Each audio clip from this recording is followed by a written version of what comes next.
здравейте, бе, приятели! Ко става, бе, скъпи сънародници? Как сте? Надявам се, че сте по-добре. Вече. Падна правителството, скачахте там, такова. Браво, добре, доволен съм. Успех някакъв. Сега, нали, продължаваме.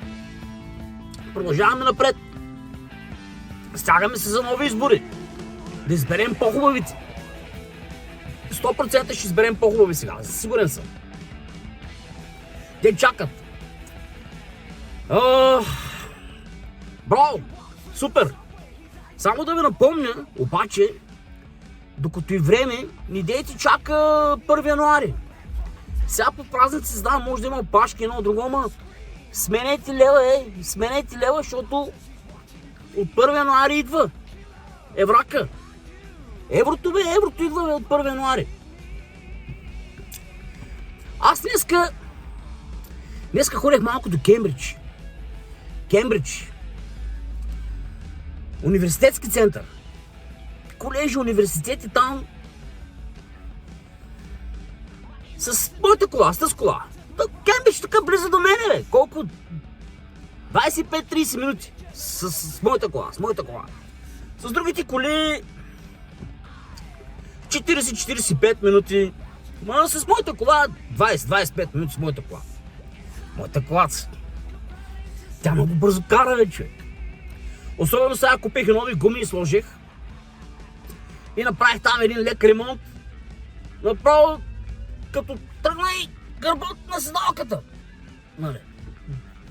Предито и тъй карах, пък сега не дава да я закача.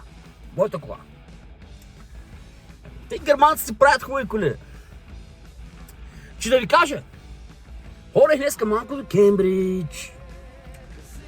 Малко по бизнес, врътки там, едно друго, някоя друга сделчица, с мой чай. Ходех там, имам 2-3 клиенти, контрагенти, ето търговци. Ходех малко, нали, да направим пазарлък, нали, зареждам ги с чай, продавам им чай. Този български, дето му е приятел, бе, този чай, абе аз не знам, къде беше до вчера този чай? Хубаво, че той момче от България ме се обади, този мой приятел, нали, да почнем да правим бизнес с него. И една колежка, тя вика, бе, господин Митев, откакто вика, почнах вика да се купувам от вас, вика, този хубавия чай, нали? Вика, моя мъж, някак си един такъв, вика, вика, зеле, изглежда свеж, нали?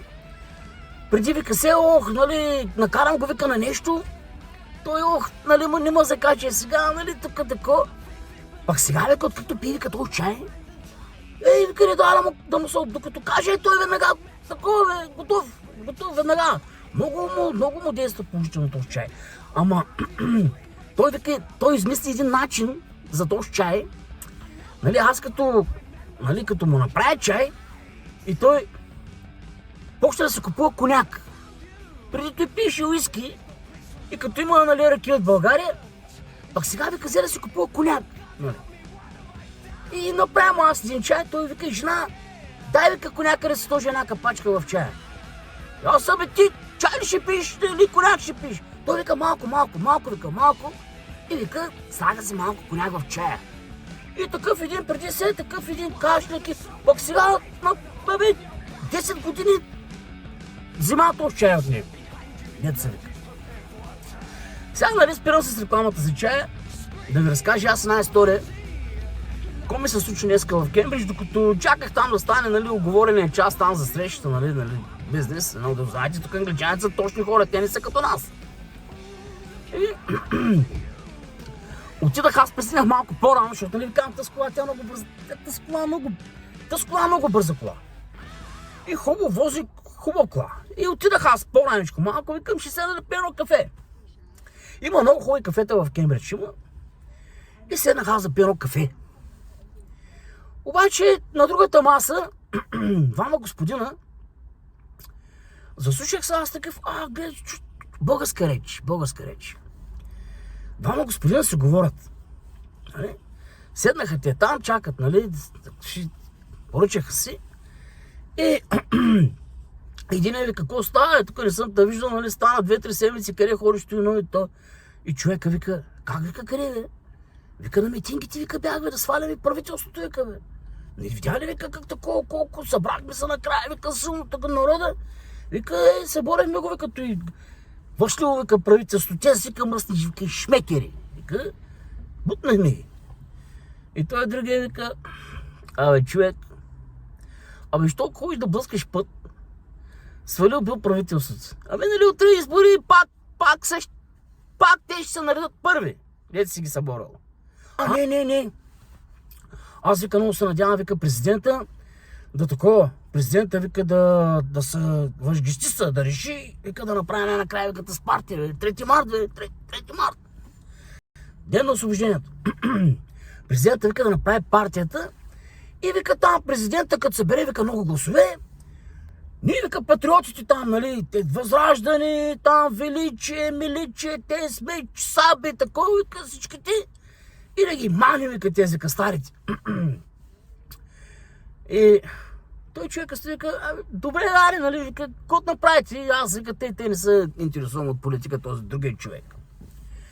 И той вика, хубаво свалисти, вика, правителството и едно друго, ама вика, евра сменеш ли, пита го този, нали, човека. Той момчението ходил в България. Той вика, какви, вика, евра ще снимам, бе? Какво, вика, ще сменям? Ти, вика, лутне си, какво евро, бе? То еврото, вика, пада, бе, еврото, вика, ние, вика, втората стъпка, бе, той, вика, Недялко там, он е пълничкия, Недялко. Дето баща му от стихотворение пи. Недялко с бял, дето си продавал там, какво продавал на някаква фирма, продавал 2-3 милиона там евро ли, какво? Той, вика, каза, еврото пада. И този вика, чакай малко, нали, вика, еврото пада, пък той го продава за 2-3 милиона евро, нещото.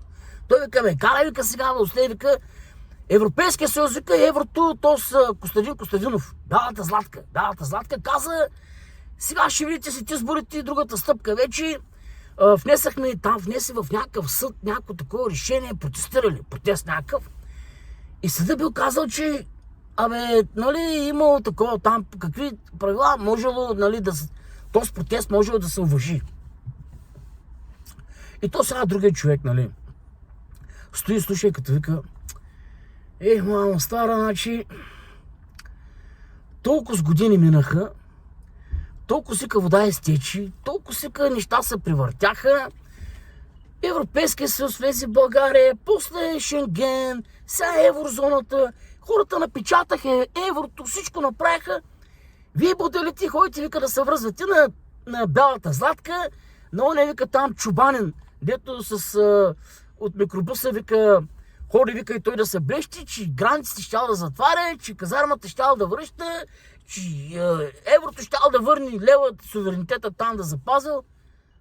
Хора, вие чувате ли са какво говорите, вика, човека? Вика, вие хубаво излизате по протести там 5, 10, 50 хиляди души. България е 6 милиона с 3 милиона отвънка 9. Ти имаш ли, вика, представа колко хора ще избухнат, вика, и ще излязат, ако всичките тези патърди и някой се опита да ги прилага? Кой ще си прати от тук нататък детето в казарма, бе? На кой ще затвориш, вика, ти границите? Ти, вика, ненормален ли си, бе? Нали, вика, на другия ден хората ще с камъни ще отрепат, вика, бе. Еврото, вика, ще да връща, не знам. То свърши, бе, тя реката нагоре не може да тече, бе, човек. Реката тече по течението, бе. Реката не може да се върне нагоре да тече, разбираш ли? И според. Аз накрая, нали, стоях, слушам ги, викам, че ще се скарат тези, бе. Уж приятели пък, спорът. Един като такова, няма, вика, бе, ти не чули, вика, момчето, какво каза. Той, кое момче, бе? То става за... Он е, вика, Чубанин ли, бе?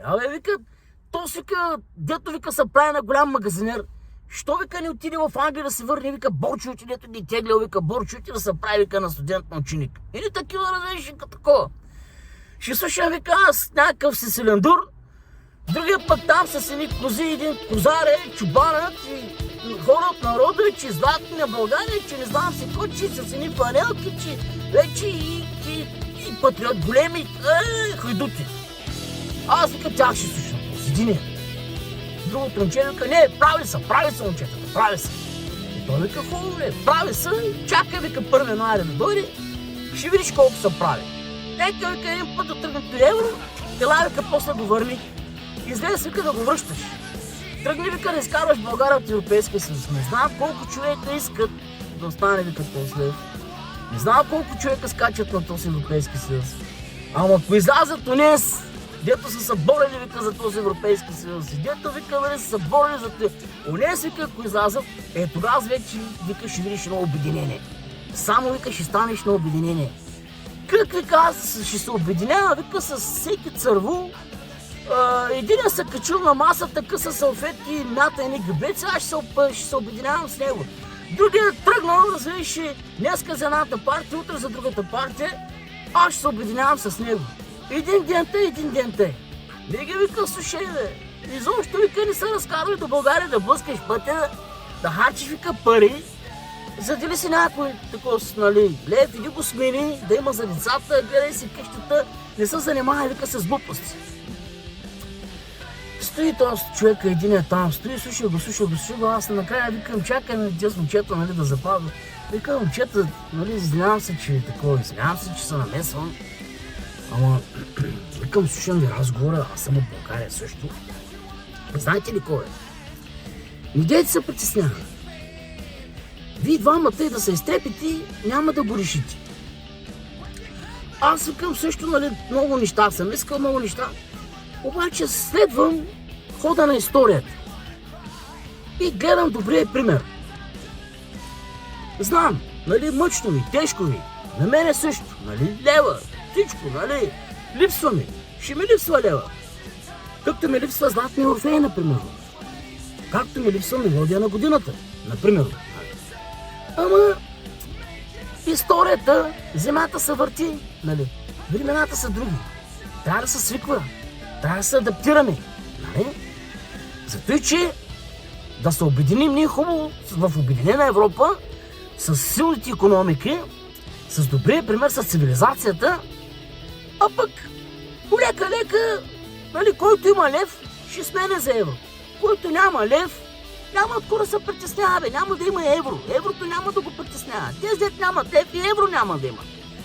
Зато и че по-добре дишайте дълбоко, мислете за себе си, мислете за близките си, изкарайте ни хубави празници и докато има време още, ако имате лев, не лев Толстой, лев такъв книжен български лев, ако имате лев, бягайте и го сменяйте, защото от 1 януари, нали, ще трябва, амен, деца вика, почти 2 лева да се дават за 1 евро.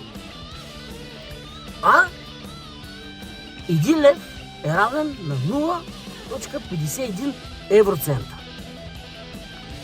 Живота продължава, земята се върти, живи и здрави, не се карайте, ако можете се обединяйте, ако не можете се примирявайте.